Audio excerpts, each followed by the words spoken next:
That's why I bought a rental property just like this before buying my primary home. So here's a side-by-side comparison. So let's start here with a personal property. At the time of buying my first investment property, if I didn't buy that and if I were to buy my personal property, this is probably something that may have fit my budget. Even then though, I think this would have been outside of this range, but honestly, living in California, you can't really find anything cheaper than this.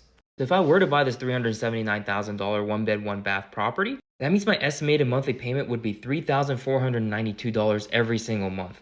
That's with the down payment being 3.5%, meaning I would come out of pocket $13,265, not including closing costs and everything like that. And assuming an interest rate of 6.7%. Now, I bought my rental property when interest rates were super cheap, around 3%. If I did buy the property, then my payment would be $2,663 per month.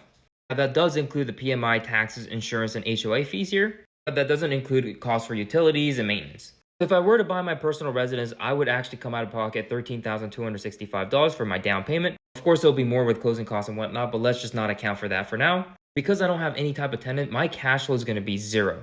And my monthly payment is going to be $2,663 to $3,492, depending on my interest rate. Meaning I have zero cash coming in, I'm paying $2,600 to $3,400 every single month out of pocket. Now, on the rentals property side of things, I actually bought a property just like this one. I bought my very first rental property for $70,000, so this one is slightly higher. When I bought my rental property, my interest rate was around 6%. But even with rates now, let's say at 9%, your monthly payment is going to be $536 per month, including insurance, taxes, and home insurance fees. Now, again, I'm not including stuff like maintenance and whatnot, but I didn't do so for the primary either. And as you can see on RentCast, the rent can be around $1,100 here.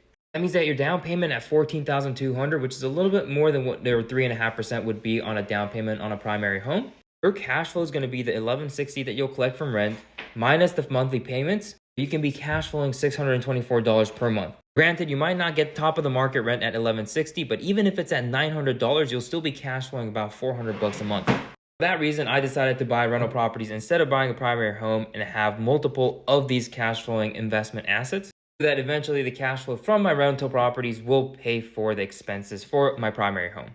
Let me know if you have any questions.